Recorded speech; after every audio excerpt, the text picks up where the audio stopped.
Hey guys, how's it going? It's just been a wonderfully peaceful day out here today. It was so cold yesterday and so windy, and last night's low was 24, I believe. Tonight's low is supposed to be 21, but it's like warming up enough during the day still, like into the low 60s, to where it's just super pleasant, and it's just been like quiet. You know, they're building kind of nearby us, but it seems like today everyone has the day off, so I don't hear hammers or saws or anything like that. It's just been really nice. So what I'm going to do today is just a couple of random projects, kind of like most of my days. I've got a cartload of beautiful fall things that I actually had planned on using in another project that I didn't end up using them in. So I've got an empty spot up by our kitchen flower bed, or up in the kitchen flower bed, that I want to put these so that I can enjoy them and they don't go to waste. Look at how gorgeous. So these white mums right here, I've got like, I don't know, 8 or 9 of them. I got them on sale, you guys, for $2.99 a piece. Look at this. They're big. Awesome. And then this is called Dazzling Blue Kale, and I thought that this would be really pretty together. And then there are some yellow pansies, and I've got a couple other pansies, but my cart is full, so let's take it up to the flower bed and see how it looks.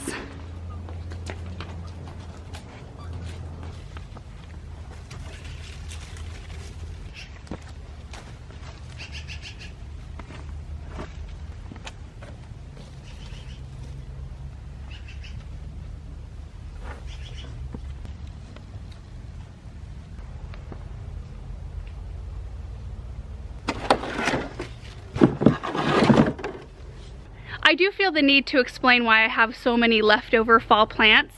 I had big plans for this fall. I was going to plant up the whole entire area up by our front entryway that's planted up with Truffula Pink Gomphrena, but they still look amazing.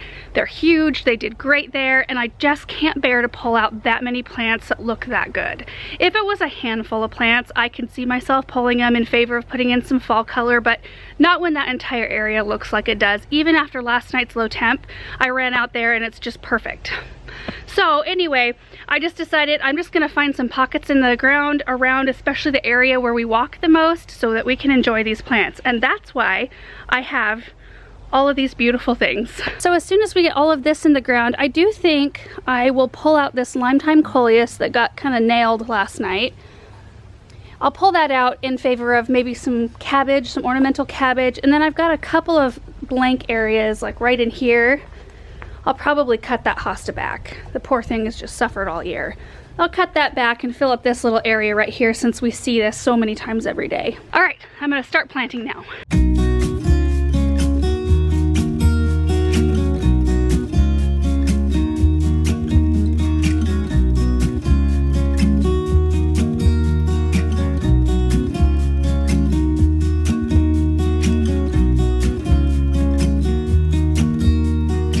All planted up, and I'm loving the layers. Doesn't that look so pretty to have that bold kale in the back? Just the deep blue of those leaves is so pretty.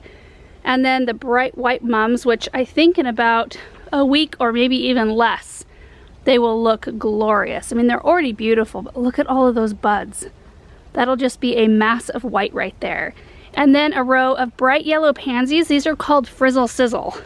They've got kind of a ruffly flower, and I love them. And then we've got my sweet little bunny planter, which has been sitting here for years, and I just haven't moved it because it kind of fits this little spot perfectly. I actually have a drip tube that runs up into the little planter. I had lemon coral in there, which it did really, really well, but it was looking a little bit sad, so pulled it and put some pumpkins that I grew in there. Now I need to go grab another load of plants.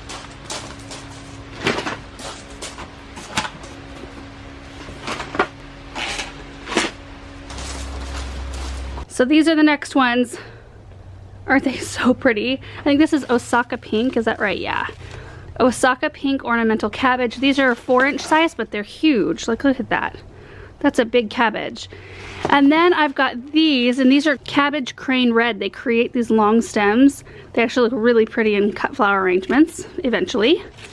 I've got some of those, and then some deep purple pansies. So I need to start by pulling this stuff out, and I might just go ahead and pull the Super Tunia out because the leaves are looking quite yellow at this point. And after tonight with 21 degrees, I'm not sure how great it'll look, so I think I will opt for something that's a little bit more cold tolerant.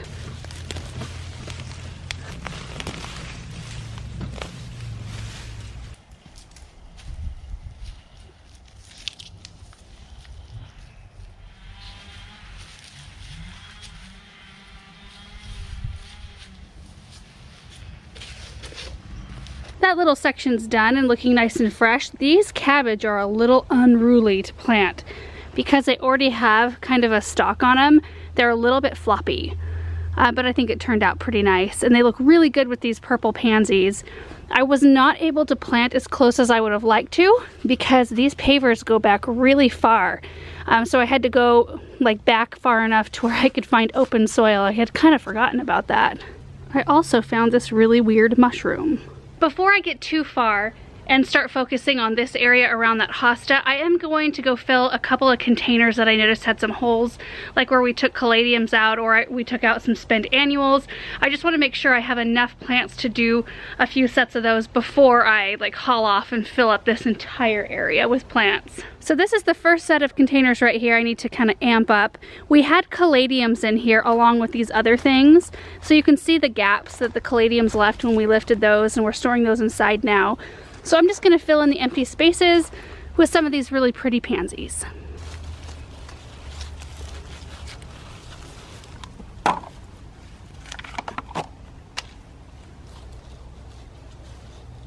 That looks so much better to have the holes filled in and have some really pretty seasonal color going on.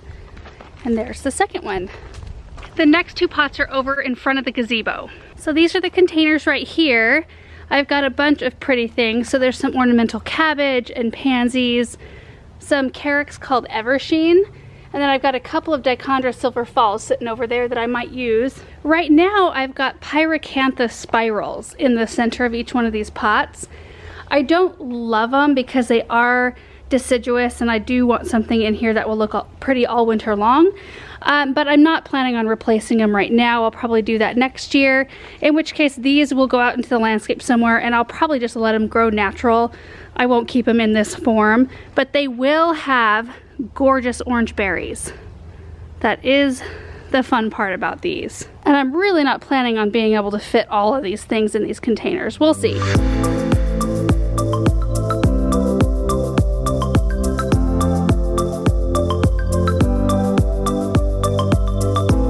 These look way better, and I know one of them's kind of in dappled sun, so it's hard to see, but I was able to fit 3 of the cabbage, and then in between I did a dichondra silver falls backed by a carex with 2 pansies on either side. Lots of stuff in this container, but it's so cool now that they'll all coexist very happily, and they won't need a whole lot of room to grow. This spiral looks a heck of a lot better than the other one. This one's looking a little scant in the middle. Sometimes it's hard for me to do fall containers because summer containers last for so long. A lot of the annuals that we use are very cold tolerant, you know, like the supertunias and the alyssums and all those sorts of things. I mean, they last for so far into the season that it's hard to pull stuff, and that's why some of the containers I just wait on. I just get to them really late. So this will be the last little area I tackle today.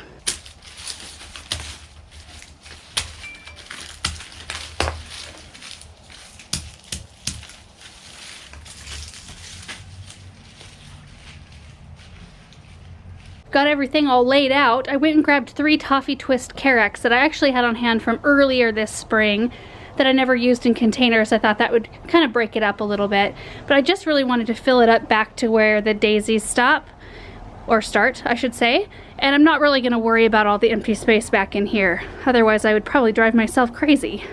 I have lots of empty spaces. All right, it's all done. Doesn't that look so pretty? Like, it filled in that little empty space so well. There's a little gap there because that's where the hosta was, so we had to kind of steer clear of that. But planting 4-inch stuff is so easy because you can slip them in without disrupting any other plants most of the time. We'll just take a quick pan over the rest of the bed. This is something I'll probably have to replace here soon or just pull. We've got some nice asters blooming.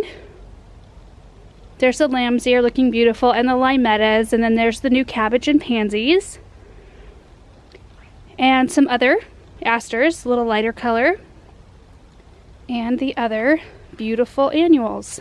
I'm really happy with how this entire area and the containers turned out today.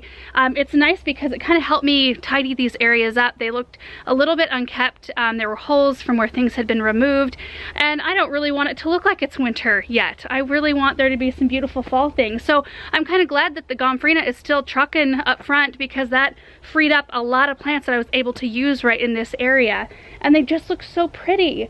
Now, I think I did mention it's supposed to be 21 degrees tonight, so since, I should have waited till tomorrow, because it's gonna go back up above freezing for the next little while.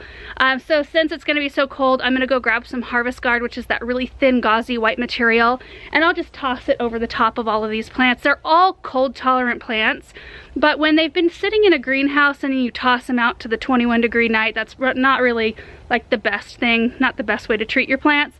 So I'll cover them tonight, and then after that they should be fine. So anyway, hope you guys enjoyed this video. I'm hoping to get some really good pictures and hoping that they have enough time just to like fill in just a little bit.